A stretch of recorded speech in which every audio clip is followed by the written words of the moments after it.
one moment. I'm so sorry to bother you. I know that you're headed to your lunch break right now, but I wanted to ask. A little birdie told me that you might be considering pursuing the art of acting. Is that true? Fantastic. Well, I know that you're a very busy person, but I wanted to see if maybe I could steal you for but a moment and share a bit of my wisdom with you. I heard that you are going to be auditioning for the upcoming full play and for the Christmas special, of course, and that potentially next year you might be auditioning for some schools to do the performing arts. So I thought maybe since you had a moment now, I could borrow you. Is that all right? Yes, you do seem quite hungry. I'm sorry. I just I am on my way out of the school for the day. Yes, they only give me half days since I asked for 10 years, so I think they're slowly pushing me out. I'm probably going to start going to secondary education soon, but I wanted to share a bit of my wisdom with you if you don't mind. Okay, wonderful. Just a quick question. What do you currently have in your book? Yes, your book, your monologue book, your soliloquy book, your performance book, whatever you have. What do you currently have?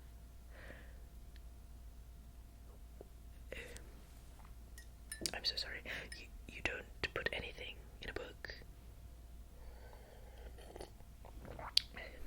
It's just all in your mind. No. That will not do. No, you need a book. Yes, it doesn't have to be a physical bound book, but it is a binder, prong, whatever you call it, and you put all of your work in there and you organize it by the year that it was made. Yes. What are you planning on? Which monologue are you planning on auditioning for the full play?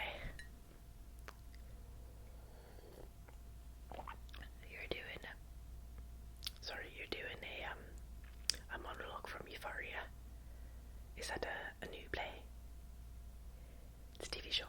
Okay, so next piece of advice, a little nugget for you, is that you don't use commercial or film monologues for the theatre.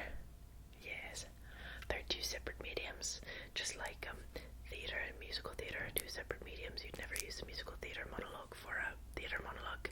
You would never use a show or a TV show or a play monologue for a theatre monologue. You understand? Yes, it would be like putting I don't know, carrots in a chili. But it would seem that it would be normal, but in fact it would only make it more mushy, and you wouldn't be able to tell what was actually happening. You understand? Okay. Yes. Well, I have a couple books for you, if you let me show them to you. Okay, perfect. Great. No, I'm just going to pull them out of my bag. Hang on one second. Okay. So these are the ones that I was planning on donating. Not because I don't love them, but because I have better copies now that aren't as marked up in, so I can take new notes. But I thought I'd pass them on to you, maybe. Some good ones for monologues, or some of these newer plays. These are straight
which, you know, I guess gay people can also do, so it's great. And then we have 26 Pebbles, which is about children dying, so, you know, all good work, really. Believe it or not, I know that sounds really sad, but this is actually a children's play. Very interesting discussion to have about, should we be talking about students' death with students? It's a very interesting play about grief. Yes, I don't know that I'd recommend it, but I would say that it is a point of discussion. The best thing you can do in school is discuss, because without discussion we are but slaves to our phones. Yes. Alright, so have you taken those? Yes, I think that would be very good for your book. Some of those characters, particularly in She Kills Monsters, would be very good for a young person just as yourself, and very topical, and is built to be able to change just a little bit for making it more topical. Yes, it's very well written. You should watch it. I believe they have it somewhere on the Google. Somewhere, yes. Okay. And then, as you know, for our play this fall, we'll be doing Othello. Yes, Shakespeare. He's my favourite. He's dead and he's still telling us what to do. Isn't that crazy? What do you mean you don't know? The format with which he writes. First and foremost, if you haven't read any of his soliloquies, you should. It's very good to add to your book if you need it, but iambic pentameter, you know what that is, yes? Oh, good lord, great, I can tell you. Okay, so iambic pentameter is 10 syllables per line, correct? Yes, so 10 syllables per line means that each syllable has a different stress, but you're saying sentences differently, correct, right? So the 10 syllables are supposed to read like a heartbeat, right? But we don't talk like that all the time, so when you're doing your line work, which we'll teach you how to do in the full play when you audition, you will learn what he's trying to tell you, how he's trying to tell you to act, because he's dead and his writing has a heartbeat, so the heartbeat is changing. I know, it's so cool. I'll explain it in more detail later. It is kind of hard to discuss when you're obviously trying to leave every moment, but that's okay, I understand. I have that effect on people. Yes. So, Othello. Now, I think as gauche as it is to show up to an audition with a monologue from the play that we would be doing, I do also think that potentially this could be an interesting one for you to do. You seem like the type of person that could play maybe a really good Iago. Yes. He's no, not like the parakeet from Aladdin, but like he is still evil though. Yes. Well, that would be a choice to give Iago of Othello the same accent as Iago from Aladdin. That would be very interesting. I think you should try it. Yes, that one's for you. Good. And then I did also bring Romeo and Juliet and Hamlet. As you can see, my Hamlet is quite beat up because I love me some Hamlet.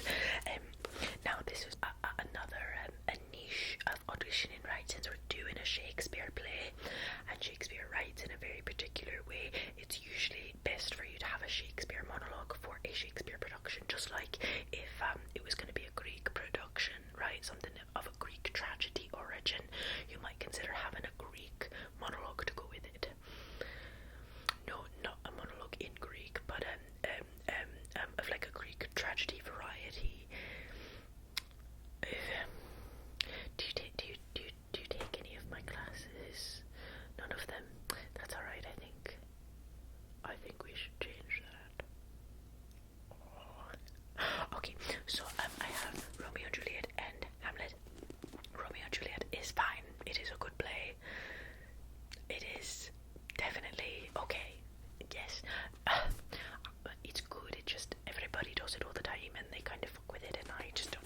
Excuse me. I'm so sorry. I shouldn't say that in this school, but they do mess with it just a little bit, and I don't like to go into too much detail, so especially considering their children and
watch.